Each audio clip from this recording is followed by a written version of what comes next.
ang dating Highway 54 ay pinalitan ng EDSA matapos maaprubahan noong April 7, 1959.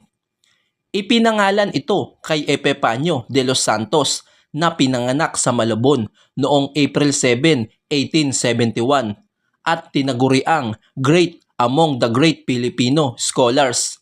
Naging Associate Director siya ng revolusyonaryong pahayagan na La Independencia, naging gobernador ng Nueva Ecija noong 1902 at 1904. Nang matapos ang kanyang termino, hinirang naman siyang piskal ng Bulacan at Bataan at noong 1925, itinalaga naman siya ni Governor General Leonard Wood bilang direktor ng Pambansang Aklatan at Museo. Siya ay pumanaw noong April 18, 1928 sa edad na 57 taong gulang.